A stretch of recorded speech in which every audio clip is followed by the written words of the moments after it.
Okay students, तो हम पढ़ रहे थे जेंडर, रिलीजन एंड कास्ट। और इसमें सबसे पहले हम बात कर रहे थे जेंडर की। और यहाँ पर फिर हमने कुछ पॉइंट्स डिस्कस करे थे, जिसमें पहला था कि इक्वल अपॉर्चुनिटी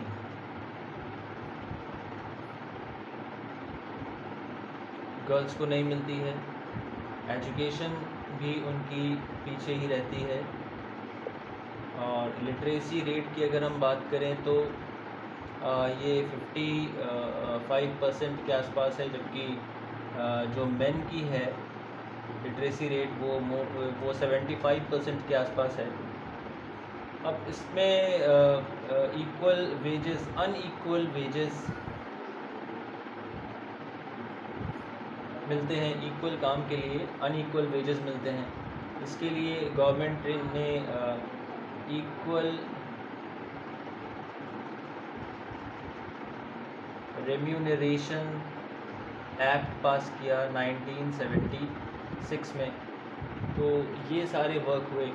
इसके बाद हमने अबॉर्शंस के केसेस आते हैं पंजाब और हरियाणा में खासकर, जिसमें कि जिसकी वजह से वहाँ पे जो सेक्स रेशियो है वो काफ़ी कम है।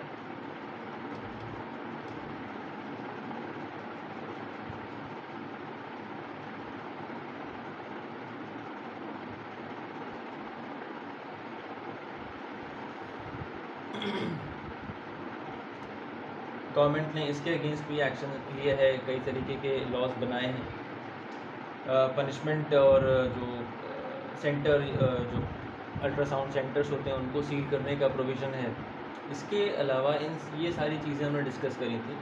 उसके अलावा डोमेस्टिक वायलेंस भी है बहुत ज़्यादा। Domestic violence, beating, inside home, और exploitation at home and at working place. अगर जो वर्क कर रही हैं लेडीज़ बाहर, तो वहाँ पर उनको कई तरीके के एक्सप्लॉयटेशंस, ह्यूमिलिएशंस फेस करने पड़ते हैं। तो ये सारी प्रॉब्लम्स हमने विमेन के बारे में देखी थी, जो कि बड़ी ऑब्वियस हैं। और रूरल एरियाज़ में खासकर लिटरेसी काफ़ी कम होती है। अगर हम विमेन या गर्ल लिटरेसी की जो बात करें, क्योंकि वहाँ पे प्रमोट नहीं किया जाता है। इक्वल अपॉर्चुनिटी गर्ल्स को एजुकेशन में नहीं मिलती। जो पेरेंट्स हैं वो भी बॉयज़ को ज़्यादा इसमें प्रमोट करते हैं, उनके ऊपर खर्च ज़्यादा करते हैं। अनइक्वल वेजेस हैं।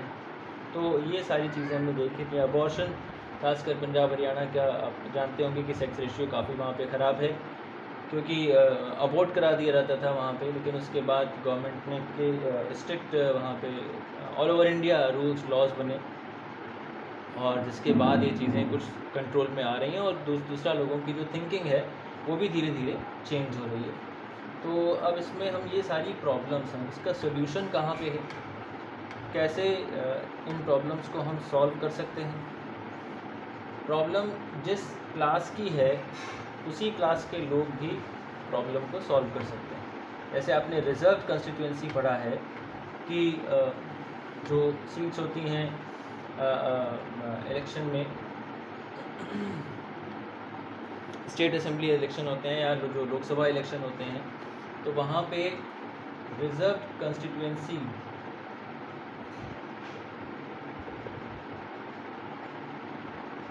के बारे में आपने पढ़ा है कि वहाँ की सीट इस बार एससी के लिए फ़िक्स हो जाएगी। एससी कैंडिडेट ही वहाँ से खड़ा होगा, एसटी है, ओबीसी है, तो इन सब के लिए वहाँ पे सीट फ़िक्स कर दी जाती थी। सिमिलरली यही चीज़, इससे होता क्या था कि इस तरह के जो लोग हैं वो अपनी कम्युनिटी की प्रॉब्लम को बेटर वे में एड्रेस कर सकते हैं। वो पार्लियामेंट तक पहुंचते हैं या स्टेट असेंबली तक पहुंचते हैं और अपनी कम्युनिटी के लोगों के वेलफेयर के लिए वहाँ पे बेटर मैनर में एड्रेस कर सकते हैं, जिससे कि उनकी प्रॉब्लम्स का सॉल्यूशन निकलेगा। तो ये रिजर्व्ड कंस्टिट्यूएंसी का कॉन्सेप्ट विमेन के लिए भी आप देखें तो ये लागू होता है। अगर विमेन की प्रॉब्लम है तो उनको बेटर मैनर में एड्रेस भी विमेन ही कर पाएंगी। तो एड्रेस कहाँ पे करना है? पार्लियामेंट में। लेजिस्लेटिव बॉडी में एड्रेस करना है, जहाँ पर कि उसके लिए सॉल्यूशंस वहाँ पे निकाले जाएंगे। तो अब वहाँ पे सॉल्यूशन तो निकाले जाएंगे, बट जो मैनर यहाँ पे रिजर्व कंस्टिट्यूएंसी का किया गया वो विमेन के लिए नहीं है। खासकर जो लोकसभा के जो इलेक्शंस होते हैं, parliamentary elections all over India, या फिर स्टेट असेंबली इलेक्शन है, स्टेट असेंबली में भी कहीं पर भी कोई रिजर्वेशन विमेन के लिए नहीं है, कोई रिजर्वेशन नहीं है, रिजर्वेशन फॉर विमेन, कोई ऐसी फैसिलिटी नहीं है। तो कैसे हम एड्रेस करेंगे? अब इसके लिए थोड़ा सा वर्क हुआ है, जिसमें कि जो थर्ड टियर है,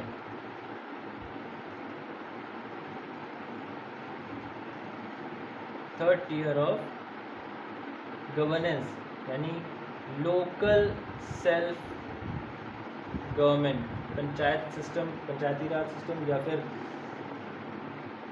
म्यूनिसिपैलिटी और म्यूनिसिपल कॉरपोरेशन में इसके लिए प्रोविज़न हुआ है, और वहाँ पर 1/3 जो सीट्स हैं वो वेमेन के लिए अलॉटेड है, जबकि ऐसा लोकसभा या स्टेट असेंबली इलेक्शन में ऐसा नहीं है। ये मोर देन 1 टिकट से ये बिल वहाँ पे पेंडिंग पड़ा हुआ है। इस पर जब भी हियरिंग होती है, जब भी इस पर कोई डिसीजन की बात आती है, वोटिंग होती है, उसके पहले डिस्कशंस होते हैं, तो वो काफ़ी ज़्यादा वहाँ पे शोर होने लगता है, और उसके बाद इंडेफिनिट टाइम के लिए इस मैटर को पोस्टपोन कर दिया जाता है। तो सबसे जो बढ़िया जो सोल्यूशन है वो कैसे, किसी भी प्रॉब्लम का जो सोल्यूशन है, डेमोक्रेटिकली इलेक्टेड गवर्नमेंट ही वो सोल्यूशन करती है। डेमोक्रेसी में यही चीज़ है, जो हमारे रिप्रेजेंटेटिव हैं वही जाके हमारे लिए पॉलिसीज़ या प्लान्स को बनाते हैं।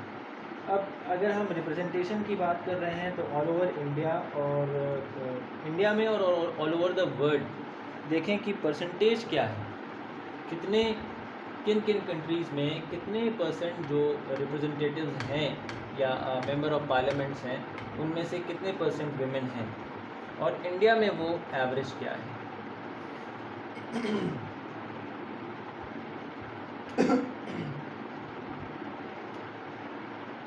अब अगर हम अमेरिका की बात करें, तो लगभग 23 या 24% के आसपास अमेरिका में 24%, अप्रॉक्सीमेट 24% विमेन कैंडिडेट, 24 नहीं बल्कि 30% के आसपास विमेन वहाँ पे। यूरोप में हम एन एवरेज देखें,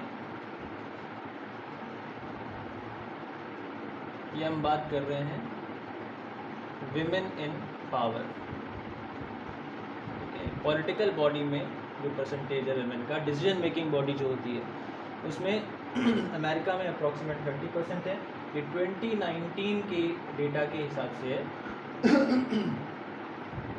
अमेरिका 30%, यूरोप लगभग 26.5% के आसपास, और एशिया में 19.8% के आसपास।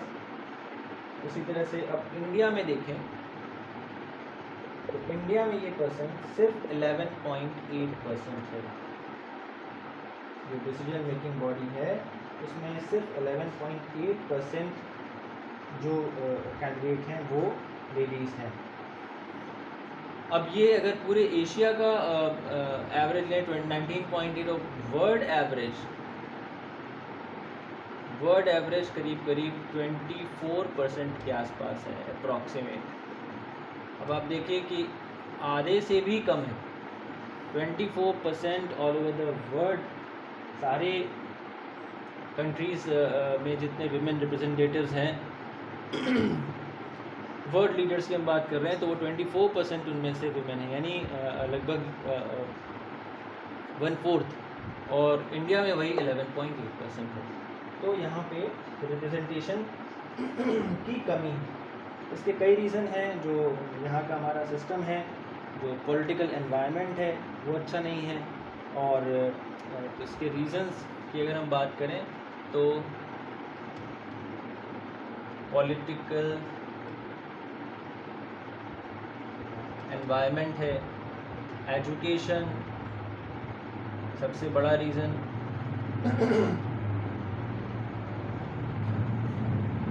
तो ये सारे रीज़न हैं जिसकी वजह से हमारे यहाँ ये जो रिप्रेजेंटेशन है ये कम है। लेकिन वही अगर हम बात करें तो अभी जो थर्ड टियर है उसमें ये प्रोविज़न किया गया और 1/3 जो कैंडिडेट वहाँ पे हैं थर्ड ईयर यानी लोकल सेल्फ गवर्नमेंट में, वहाँ पे 1/3 कैंडिडेट जो विमेन कैंडिडेट का इलेक्शन वहाँ पे होता है।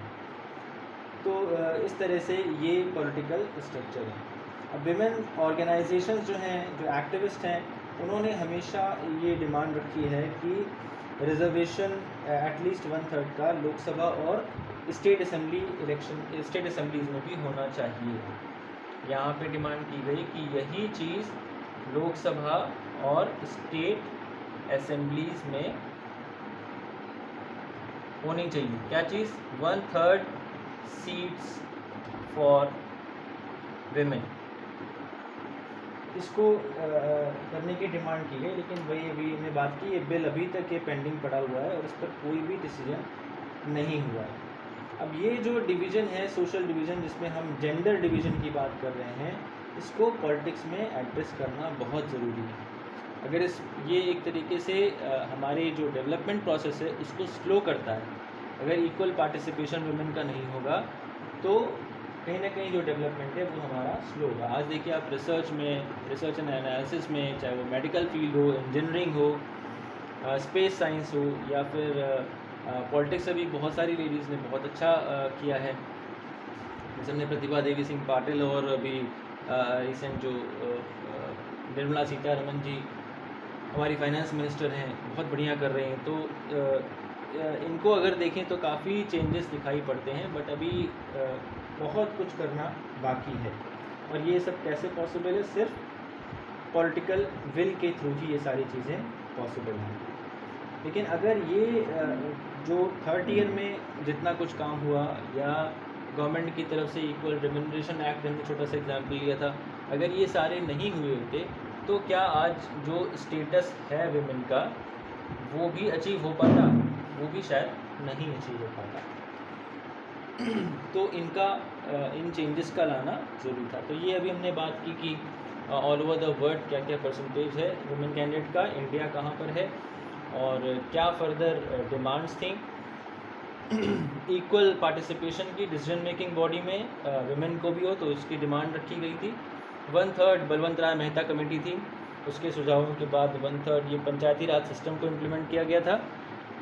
फिर काफ़ी बाद में जो डिमांड को देखते हुए 1/3 सीट्स लोकल सेल्फ गवर्नमेंट में रखी गई विमेन के लिए। लेकिन लोकसभा और स्टेट असेंबली में अभी भी ये जो बिल है इस पर ये पेंडिंग पड़ा हुआ है, कोई डिसीजन इस पर नहीं हो पाया है।